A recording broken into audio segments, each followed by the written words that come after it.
Number two, the yes. Number two, the input that the resource person is making is being recorded, because we want to make it available as a resource tool for anyone who reaches out for help. But we will not record the question and answer part, right? So there will be time for question and answer and interaction as the input comes to a close. Let's begin with by being quiet for a while first.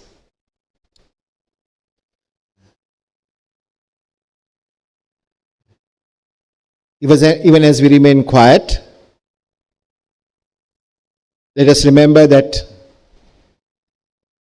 we are in the presence of God,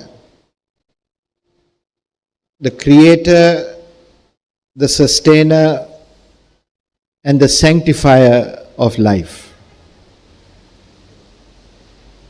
We are in the presence of God, who is the source of all life.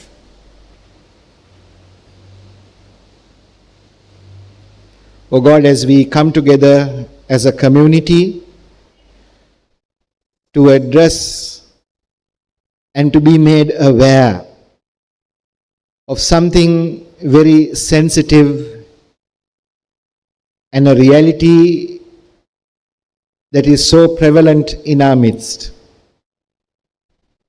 Be with us in this time of learning together. It's more time, but just introduce our resource person this evening.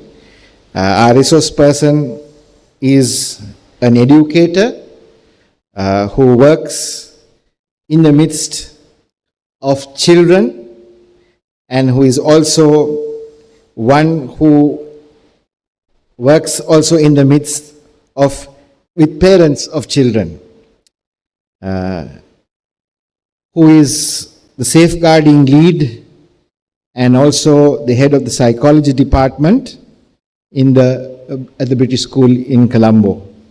It is indeed our joy and my joy to welcome you, Sylvana, to lead us in this time of learning and awareness. Come.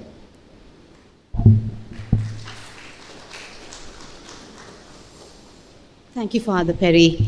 Good evening, ladies and gentlemen. As Father Perry mentioned, I'm Sylvana from the school in Colombo. I'm the deputy head pastoral, and for many years, 16 plus years, I've been at the school in junior and senior schools. I've got a vast range of skills in terms of supporting children in the junior and in the senior school. So it is an absolute honor to be in your presence today. And first of all, I thank you for being here, because it's one of those topics, I think, that seems very taboo, and there's a lot of stigma around well-being, safeguarding, as well as suicide prevention.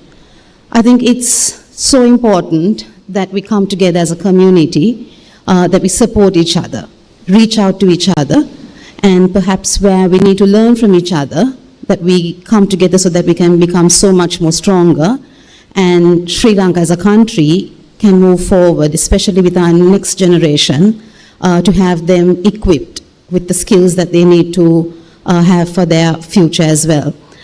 So the plan today was to have about an hour session in terms of content, and then half an hour of a Q&A session. But I understand it's already 6:25 and many of you probably want to go home and make dinner. Folks at home probably want you back soon as possible. So I'll try and speed through where we can. But please, by all means, if you have any questions that are generic to all, where we can benefit in everyone's sake, then by all means, please do ask the question. But if you think there's a more private question that you would like to ask, then I'll be here, I'll be the very last person to leave, and please do approach me and I'll be happy to answer any questions. And if I do struggle perhaps to give you an answer today, I'll come back to you, and I promise you, so that we can work together. To begin with, just a couple of housekeeping matters. If I could please ask you to switch off your mobile phones, and I'm sure you know the exit points should there be an emergency. And in terms of support, I know Father Perry is a pillar of strength to everyone. There can be difficult moments in today's content. And if at any point you feel that you need to step away from this audience and you need to compose yourself, please, you don't need to excuse yourself. Do reach out to us, perhaps later on even, but I am aware that some of us in the audience may find some of the content a little difficult. Right. So when working with children, very often there are some key questions that we want to really ask. And some of them I've put over here on the slide.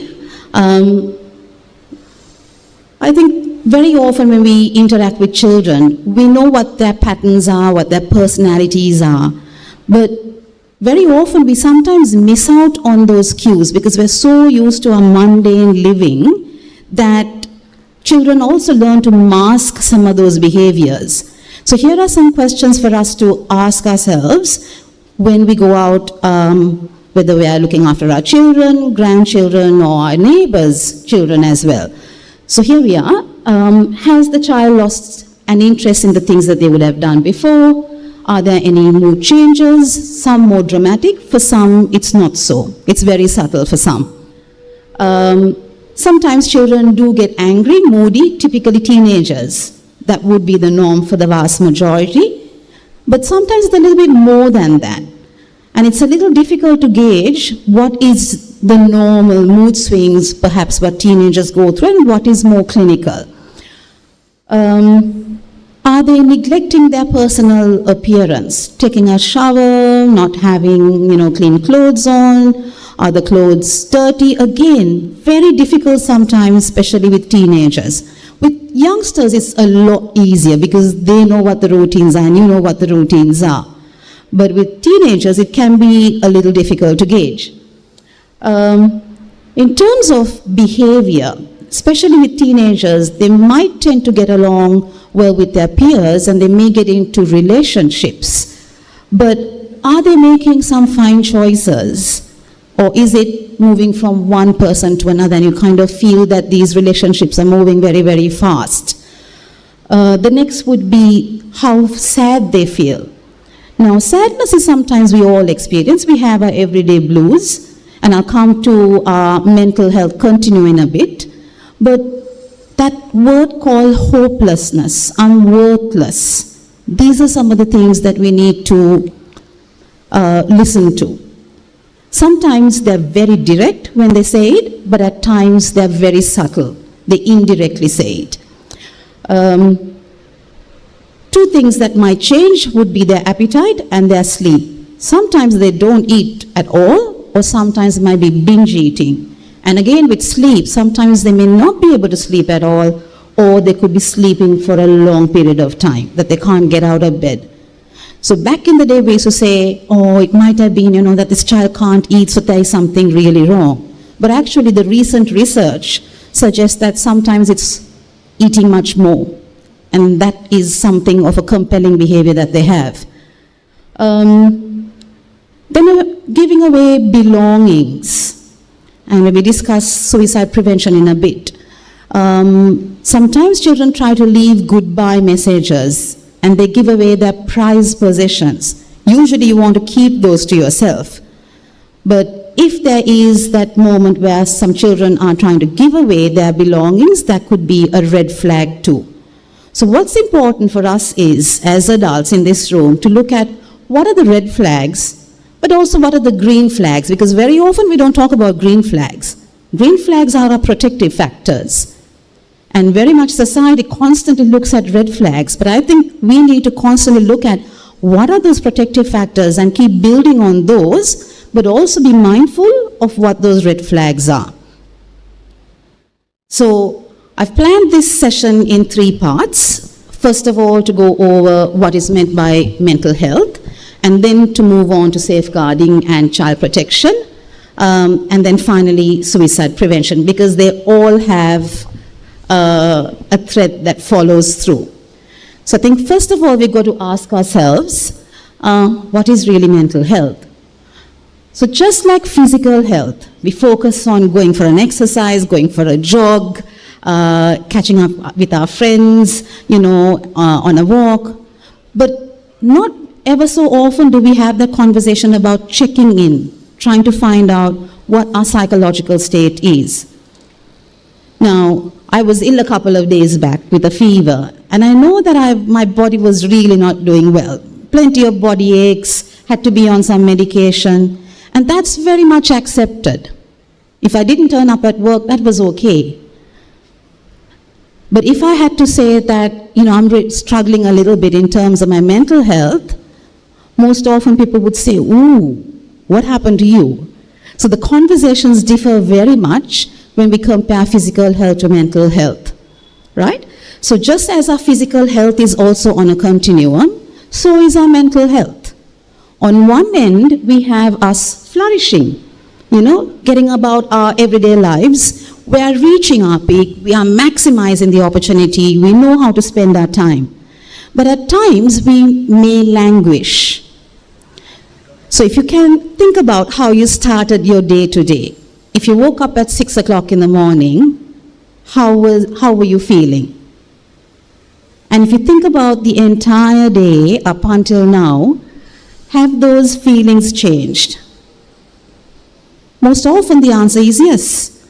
Because I can't be positive at 5 o'clock in the morning, neither can I be positive at 11 o'clock in the night. So one of the key things I'd really like you to take away today is that our psychological states, while they're mostly stable, the way we feel may differ, and that's absolutely okay. And we've got to learn to accept that. And so with our children. One of the first things I remember, fundamental mistakes I made as a mother, I'm a mother of 2 girls. And I would be expecting them to be so positive and say, yes, Mama, I love you, I can do this. And I would expect that all the time. And when they didn't, I would be worried as to whether I was doing a good job. You can't expect that all the time. You would love to hear it over and over again, but it's almost impossible to expect the same feel because we go through different emotions as well. So I think something that we need to be mindful is that we do have changing moments in a day. After lunch, sometimes there's a sugar rush and our bodies slump. And that's okay. How do we manage that is a different question. So just for us to start off with our mental health there, and then in schools, what teachers generally do is that daily check-in. And I encourage all teachers in this country to do that if they are not doing it. Because that is such a key piece of information in our schools that we can work on. We see the children 5 days a week. And if we do that daily check-in to find out how they are, if we have a class of 20 or 30, whatever that number may be, we have access to them just to find out how that is. There could be children who are struggling at home. There could be children who are thriving at home. But unless we have that conversation, it doesn't really work. So shying away, saying, oh, I've got marking to do, I've got the things to do, and really, the check-in is not a priority, I'm afraid. Something that I would tell teachers is that is fundamental. You start the day by checking in with the children. And I think as parents, what we could do, safety or the safety of the others. That's the fundamental question. If they are a risk to themselves or if they are a risk to others, that's when we need to do something immediately. Because there could be hundreds of questions out there for us. But this question becomes the most important one as to how quickly we want to give the child support. Thank you. Right. So here's a tool that will help all of us, and it's called the 5 Ways of Wellbeing. And I strongly encourage you to practice it. I'm sure some of you perhaps do this already. The 5 Ways of Wellbeing, one would be to connect with others, engage with others, and just the way you're doing right now, this is engagement. So what we try and encourage children to do is, because in this virtual world, it's very easy for them to have conversations with virtual friends that they've never met. And more recently, I think what was alarming in February this year, there was a suicide in the US of a 14-year-old boy who had a relationship with a chatbot, and he shot himself. So these are worries for us. While tech is great, while AI is great, it's only great to a certain extent if we know how to navigate those waters. Being active, so that's being physical, keep learning, so what we encourage is learn something every day as much as possible. It doesn't need to be an article, it doesn't need to be a research paper. It might be something as how can I improve myself a little bit better. Take notice, so be mindful, look at what's outside. Nature plays a huge role.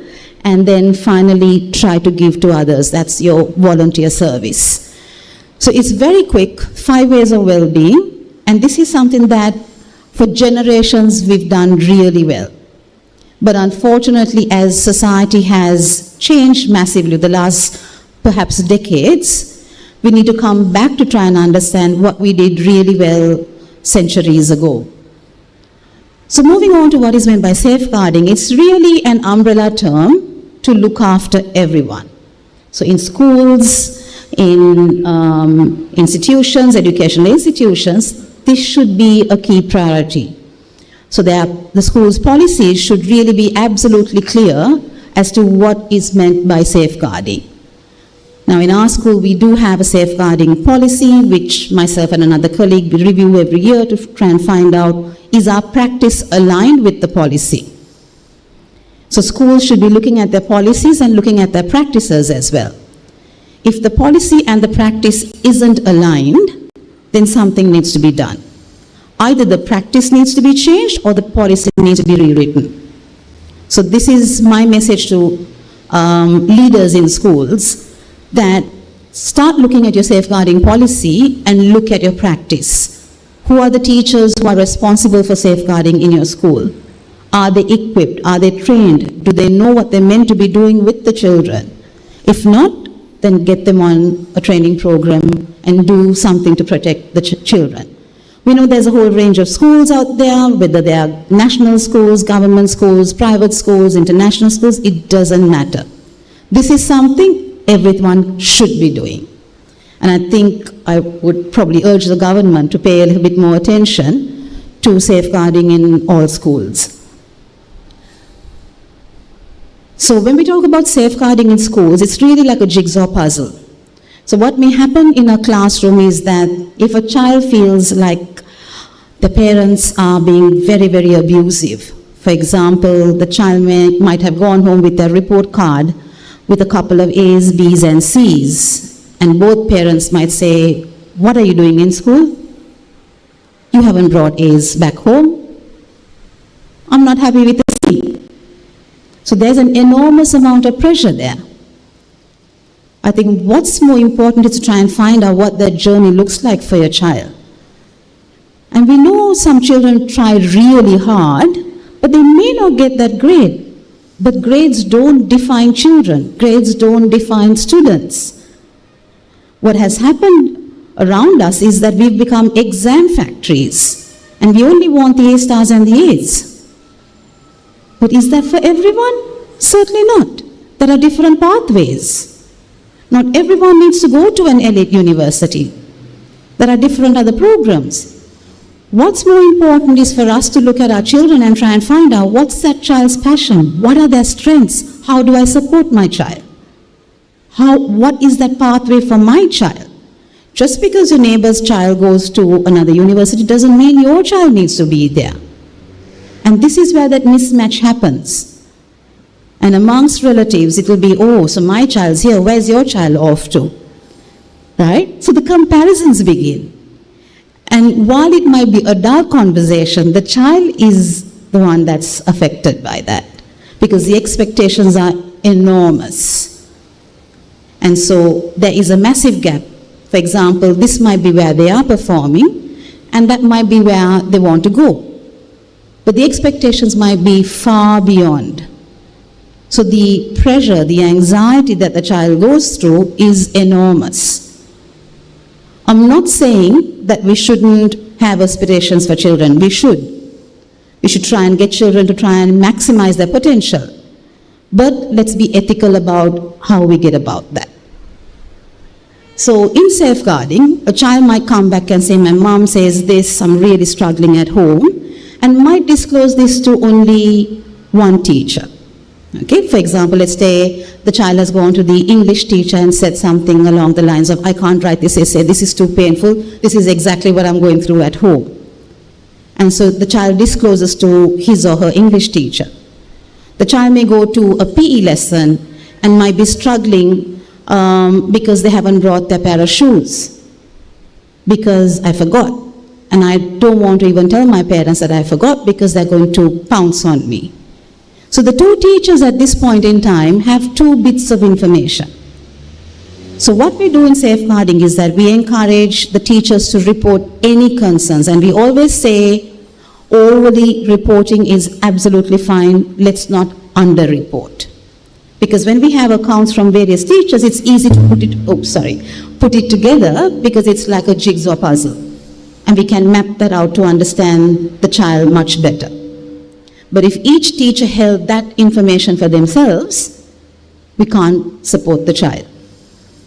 So one of the jobs that I actually do is to put all of this information together and try and support the child and get the family on board to try and make them understand this is what it is, and we have a safe space where those conversations can take place. But of course, we tell the child what those steps are and support them, because very often they might come and say, "Ane kiyanne pa kaatawat, mama bayai, please don't tell this, don't share this information with everyone." So you've got to navigate those conversations carefully.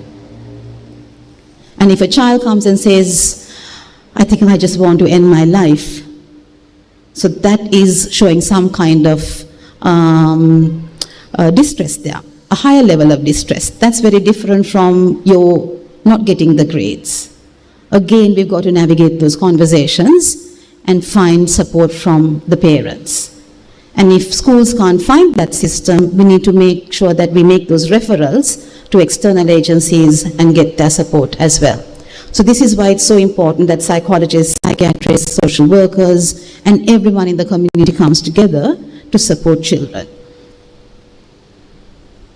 So there are 4 main types of abuse, and a very easy way to remember is using the acronym PENS: physical abuse, emotional abuse, neglect, and sexual abuse. Worldwide, these are the top 4, the